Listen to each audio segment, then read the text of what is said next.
তারেক রহমান সরকার, তুমি পথ হারাইয়াছো, তুমি যদি মিস করেছো। নির্বাচনের স্বার্থে জনগণের সাথে ধোঁকা দিতে পারে, দেশ চালানোর জন্য না জানি আর জনগণকে কত ধোঁকা দিতে পারে। অত্যন্ত পরিতাপের বিষয়, আমরা বিএনপি সরকারকে বলেছিলাম এই বাসটার চাকাগুলো পরিবর্তন করে, ব্যাগটাকে সংস্কার করে, রাস্তাকে পরিবর্তন করে তারপরে জনাব তারেক রহমানকে আপনারা চালকের আসনে বসান।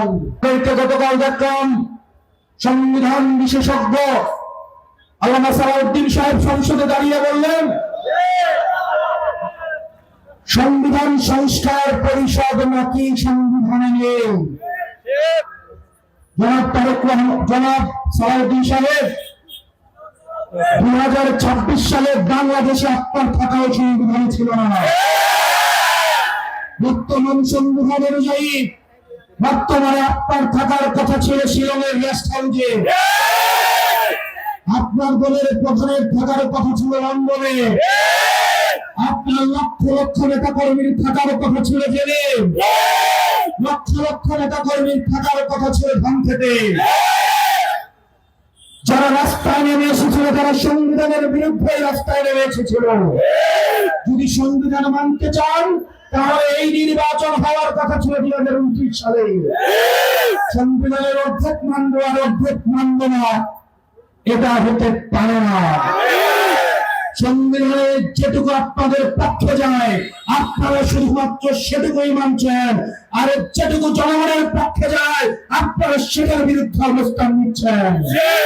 মনে রাখবেন, আলেমুলামারা আপনাদেরকে মাফ করবে না, রিয়াগুব আপনাদেরকে মাফ করবে না, নাসিম সিদ্দিকী আপনাদেরকে মাফ করবে না। অত্যন্ত পরিতাপের বিষয়, আমরা বিএনপি সরকারকে বলেছিলাম এই বাসটার চাকাগুলো পরিবর্তন করে, ব্যাগটাকে সংস্কার করে, রাস্তাকে পরিবর্তন করে তারপরে জনাব তারেক রহমানকে আপনারা চালকের আসনে বসান।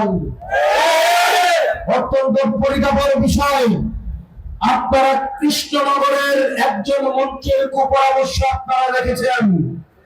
কৃষ্ণনগরের মন্ত্রীর কুপরামর্শে যেভাবে কৃষ্ণনগরের রাজার অধঃপতন হয়েছে, রাজার যেই পরিণতি হয়েছে, ঠিক একইভাবে জনাব তারেক রহমানের মন্ত্রিসভায় এই কৃষ্ণনগরের মন্ত্রীর মতো যে হয়তো বিদেশের প্রেসক্রিপশনে জনাব তারেক রহমানকে একটা ভাঙা বাসে জায়গায় দায়িত্বে তুলে দিয়েছিলেন।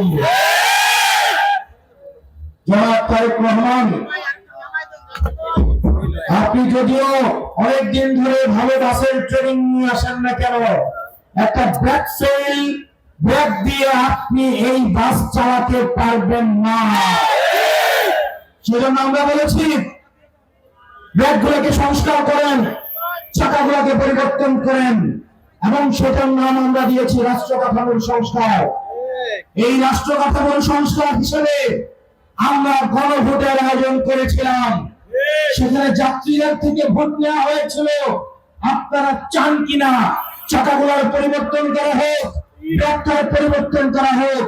যাত্রীদের মধ্যে থেকে 70% যাত্রী ভোট দিয়েছিল অবশ্যই এই বাসের যান্ত্রিক সংস্কার অবশ্যই করতে হবে, এই বাসে উঠব না।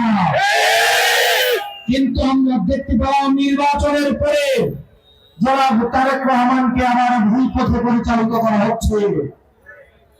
আমরা দেখলাম অতীতের সরকারগুলো 2014, 18 এবং 24-এর নির্বাচনে ফলাফল প্রকাশের আগে ভোট চুরি করা হতো, আবার দেখলাম দিন দুপুরে ফলাফল চুরি করা হয়েছে। 70% মানুষ গণভোটের পক্ষে ভোট দিয়েছে। আমরা দেখলাম স্বরাষ্ট্রমন্ত্রী দম্ভের সাথে সংসদে দাঁড়িয়ে উনি উনার যে বিচারিতা সেটা উনি স্বীকার করেছেন।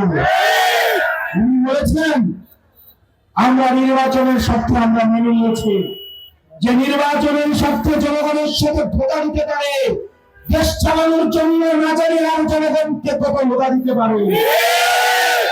প্রিয় সিরাজুদ্দৌলাবাসী, আমাদের দাবি বেশি কিছু না, আমরা শুধুমাত্র ড্রাইভারের পরিবর্তন চাই নাই, আমরা পুরো ব্যবস্থাপনার পরিবর্তন চেয়েছি। যে ছেলেরা রাস্তায় নেমে এসে